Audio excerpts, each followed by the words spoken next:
आणि आता 36 जिल्ह्यातल्या महत्त्वाच्या 72 घडामोडींचा घेऊया वेगवान आढावा।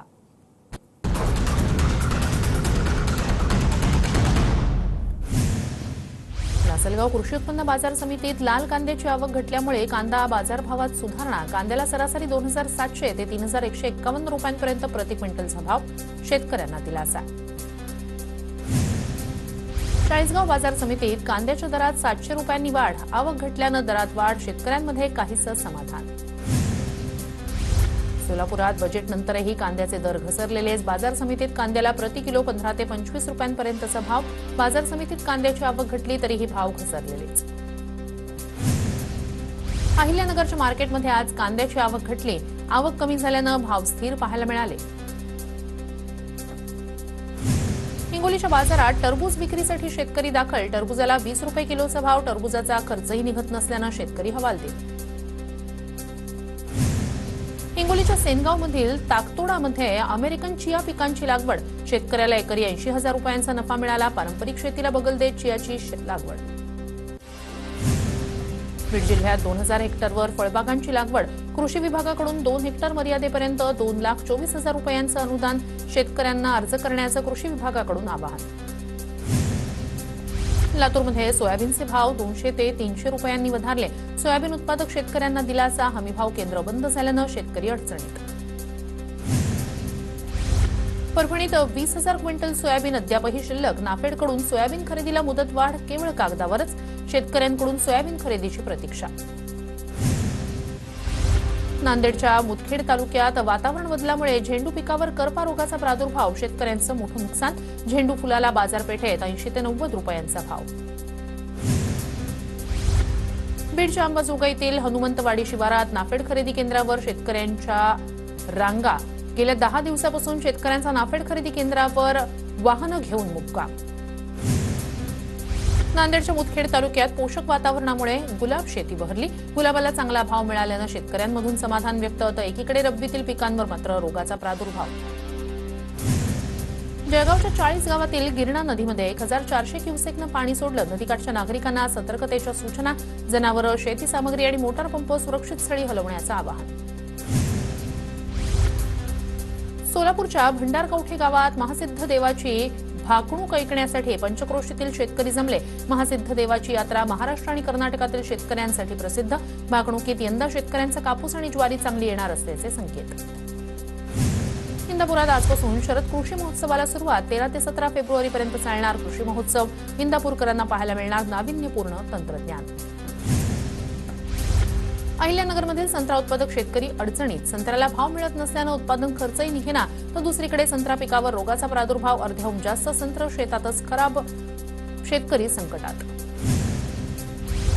पुणे जिल्हा परिषद कृषी विभागातर्फे बांबू शेती कार्यशाळेचं आयोजन। बांबूपासून विविध वस्तू बनवण्यासाठी मार्गदर्शन। पुण्याच्या कात्रज दूध डेअरीवर अजित पवारांचं एकाती वर्चस्व। कात्रज दूध डेअरीच्या अध्यक्षपदी स्वप्नील ढमढेरे यांची तर उपाध्यक्षपदी तानाजी जगताप यांची निवड। जळगावमधील भुसावळ नगरपालिकेला मंत्री संजय सावकारे यांनी दिली भेट। संजय सावकारे यांनी घेतला कामकाजाचा आढावा। कार्यालयातील प्रलंबित कामं 100 दिवसाच्या आत पूर्ण करण्याचे आदेश। अकोल्यात भाजपच्या अमरावती विभागाची बैठक। बैठकीला बावनकुळे, अशोक उईके, रवींद्र चव्हाण उपस्थित। पालिका निवडणुकीच्या पार्श्वभूमीवर बैठकीत चर्चा। पुरातत्व विभाग तुळजाभवानी मंदिराच्या पाया आणि भूगर्भातील स्थितीची तपासणी करणार। मंदिराच्या गाभाऱ्याला तडे गेल्यानं पुरातत्व विभागाकडून पावलं उचलण्यास सुरुवात। पुरातत्व विभागाची प्रसिद्धी पत्रकाद्वारे माहिती। नाशिकच्या लासलगावमधील ब्रिटिशकालीन पुलावर हातोडा। पर्यायी मार्गाचा वापर करण्याचं आवाहन। छगन भुजबळांच्या निधीतून हा पूल नव्यानं बांधण्यात येणार। पुण्यातील आंबेगावमध्ये शिवसृष्टीच्या दुसऱ्या टप्प्याचं 19 फेब्रुवारीला लोकार्पण। मुख्यमंत्री आणि उपमुख्यमंत्र्यांच्या उपस्थितीत लोकार्पण। प्रतापगडावरील तुळजाभवानी मातेचं हुबेहूब मंदिर साकारलं। वाशिम जिल्ह्यातील प्रमुख प्रकल्पांमधील पाणीसाठा घटला। पाणीसाठा दिवसेंदिवस कमी होत असल्यानं नागरिकांमध्ये चिंतेचं वातावरण। जलसंवर्धनासाठी विशेष पावलं उचलण्याची मागणी। उन्हाळ्याच्या तोंडावर नांदेडमध्ये पाणी टंचाईचं संकट। हंडाभर पाण्यासाठी महिलांची विहिरीवर कसरत। गावकऱ्यांकडून पाण्याचा प्रश्न सोडवण्याची मागणी। केसगळती प्रकरणाचा प्रादुर्भाव। बुलढाण्याच्या खामगाव तालुक्यातही केसगळतीचे आतापर्यंत 277 रुग्ण आढळल्याची माहिती। आरोग्य यंत्रणा हतबल। बुलढाण्यात जीवीएसच्या पार्श्वभूमीवर प्रशासनाची खबरदारी, पाणी तपासणीचे अधिकाऱ्यांना आदेश, ग्रामीण भागात जलस्रोतांचे नमुने घेतले जाणार, तर कामचुकारपणा करणाऱ्यांवर शिस्तभंगाची कारवाई होणार. नाशिकच्या मालेगावातील बांगलादेशी रोहिंगे प्रकरणाची चौकशी एटीएसकडे द्या, विश्व हिंदू परिषद आणि हिंदुत्ववादी संघटनांची मागणी. वर्ध्यात तांत्रिक अडचणीमुळे सीसीआयची कापूस खरेदी बंद, कापसाला भाव मिळत नसल्यानं शेतकऱ्यांचं आर्थिक नुकसान. जळगावच्या पाचोऱ्यात तांत्रिक बिघाडाचं कारण देत कापूस खरेदीला तुर्तास ब्रेक, शेतकऱ्यांकडून नाराजीचा सूर. लातूरमध्ये 12वीच्या हिंदीच्या पेपरला 572 जण गैरहजर, जिल्ह्यातील 100 परीक्षा केंद्रांवर 15,852 विद्यार्थ्यांनी हिंदीची परीक्षा दिली. एका परीक्षा केंद्रावर 2 विद्यार्थ्यांवर कॉपी केल्याप्रकरणी कारवाई. 12वीच्या हिंदीच्या पेपरला जळगावात एकूण 220 परीक्षार्थींनी मारली दांडी. हिंदीच्या पेपरला जिल्ह्यात एकही कॉपीची कारवाई नाही. नूतन मराठा महाविद्यालयाचे प्राध्यापक प्रमोद लोंढे यांची माहिती. अहिल्यानगर शहरात डीजेच्या वापरावर पोलिसांकडून बंदी, 10वी आणि 12वी बोर्डाच्या परीक्षेमुळे रात्री 10 नंतर डीजे वाजवल्यास कठोर कारवाईचा इशारा. लातूरमधील 100 परीक्षा केंद्रांवर नजर ठेवण्यासाठी जिल्हा परिषदेत वॉर रूम स्थापन, वॉर रूमला परीक्षा हॉलमध्ये लावलेल्या सीसीटीव्हीला जोडला. अहिल्यानगरच्या जिल्हाधिकारी कार्यालयात वॉर रूम स्थापन, कॉपीमुक्त परीक्षा होण्यासाठी जिल्हाधिकारी ऍक्शन मोडमध्ये, परीक्षा केंद्राबाहेर धुडगूस घालणाऱ्यांवर कारवाई करण्याचे आदेश. पंढरपूरच्या लक्ष्मी टाकळी ग्रामपंचायतीचा दारूबंदीचा ठराव बहुमतानं मंजूर, महिलांनी ग्रामपंचायतीचे मानले आभार, कायदा सुव्यवस्थेच्या तक्रारीनंतर निर्णय. वाशिमच्या पोहरादेवीत संत सेवालाल महाराजांच्या जन्मोत्सवाला सुरुवात, पोहरादेवीत विद्युत रोषणाई, देशभरातून बंजारा समाज बांधव पालख्या घेऊन पोहरादेवीत दाखल. हिंगोलीच्या बाबुळगावमध्ये येडोबा महाराजांच्या यात्रेला सुरुवात, यात्रेमध्ये आगीच्या निखाऱ्यावरून अनवाणी पायी चालण्याची परंपरा कायम. अमरनाथ तालुक्यातील मलंगगडाची यात्रा सुरू, मलंगगडावर पालखी सोहळा पार पडला. पालखी सोहळ्यात मोठ्या संख्येनं भाविक सहभागी, सोहळ्यासाठी पोलिसांचा कडेकोट बंदोबस्त तैनात. अहिल्यानगरच्या नेवासामध्ये ग्रामदैवत मोहिनीराज यात्रेला सुरुवात, खापराचं भांड हातावर नाचवत भळंद कार्यक्रम संपन्न, कार्यक्रमात हजारो मोहिनीराज भक्त सहभागी. बुलढाण्याच्या धानोऱ्यातील महासिद्ध महाराजांचा यात्रा महोत्सव सुरू, महासिद्ध महाराजांच्या पादुकांची मिरवणूक मोठ्या उत्साहात संपन्न, यात्रेत पंचक्रोशीतील नागरिक मोठ्या श्रद्धेनं सहभागी. जेजुरीच्या खंडोबा गडावर माघ पौर्णिमा यात्रा उत्सव सुरू, खंडोबाच्या शिखराला विविध भागातून काठ्यांची भेट. पुरंदरच्या वीर इथल्या श्रीनाथ म्हस्कोबा यात्रेला सुरुवात, श्रीनाथ म्हस्कोबा मंदिर परिसरातील यात्रेचं ड्रोननं टिपलेलं हे खास दृश्य. वर्ध्यात वर्धिनी महोत्सव आणि महाआवाज अभियानाच्या जिल्हास्तरीय कार्यशाळेचा प्रारंभ, 13 ते 17 फेब्रुवारीपर्यंत महोत्सवाचं आयोजन.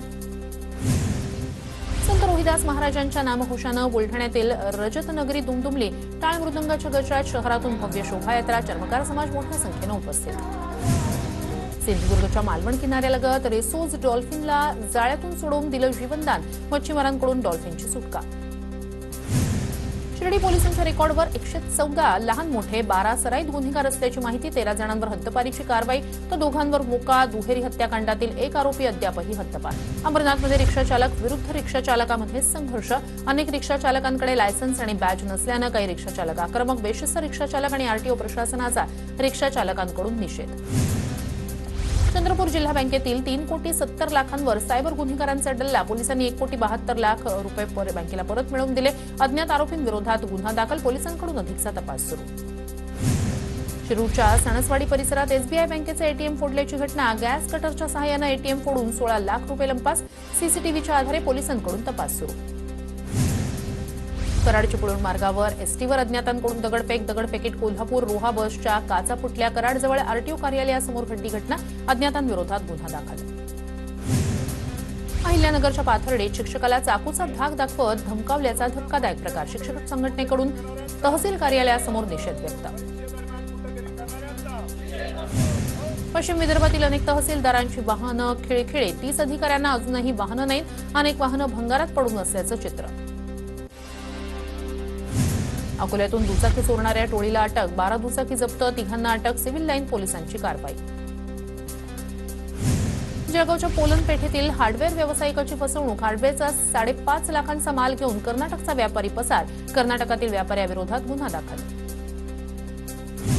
पिंपरीत शेअर मार्केट ट्रेडिंग करण्यासाठी सोनसाखळी चोरी केल्याचा प्रकार, 2 परप्रांतीय चोरट्यांना वाकड पोलिसांकडून अटक, 3,60,000चे दागिने हस्तगत. जालना पालिका प्रशासनाकडून अतिक्रमणांवर कारवाई. अतिक्रमण पालिका प्रशासनाकडून जमीनदोस्त जवळपास 30 पेक्षा अधिक अतिक्रमणं काढली. चंद्रपूरच्या धारीवाल औष्णिक वीज केंद्रात मोठा अपघात. कोळसा हाताळणी केंद्रात कन्व्हेअर बेल्टमध्ये अडकून स्थानिक कामगाराचा मृत्यू. साताऱ्याच्या शिरवळ एमआयडीसी परिसरात जुन्या वादातून 22 वर्षीय तरुणाची हत्या. हत्या केल्यानंतर आरोपीकडून पोलिसांसमोर आत्मसमर्पण. गोंदियाच्या गोरेगावमधील बबई देवटोला शेतशिवारात तरुणीची हत्या. आरोपीला फाशीची शिक्षा देण्याची भाजपच्या मनोज बोपसे यांची मागणी पूर्ण न झाल्यास आंदोलन करण्याचा इशारा. चंद्रपुरात अवैध सावकारांकडून 9 जणांची फसवणूक. व्याजानं पैसे देऊन शेतकऱ्यांच्या जमिनी आणि मालमत्ता बेकायदेशीररित्या हडप केल्याप्रकरणी गुन्हा दाखल. सोलापूरच्या करमाळ्यातील समस्येवरून भाजप पदाधिकारी आक्रमक. रस्त्यांची दुरवस्था, अस्वच्छतेच्या समस्या लवकरच सोडवण्याची भाजपची मागणी. समस्या लवकरात लवकर न सोडवल्यास तीव्र आंदोलन करण्याचा इशारा. लातूरच्या चाकूरनगर पंचायतीसमोर डम्पिंग ग्राउंडमुळे त्रस्त शेतकऱ्यांचं उपोषण. डम्पिंग ग्राउंडमुळे शेतीचं नुकसान होत असल्याचा शेतकऱ्यांचा आरोप. पंचायत समितीचं याकडे दुर्लक्ष करत असल्याचा आरोप. अमरावती जिल्ह्यातील वरुडमध्ये विविध मागण्यांसाठी शेतकरी आक्रमक. पीक विम्याचं अनुदान मिळालं नसल्यानं शेतकरी आक्रमक. तातडीनं नुकसान भरपाई देण्याची शेतकऱ्यांची मागणी.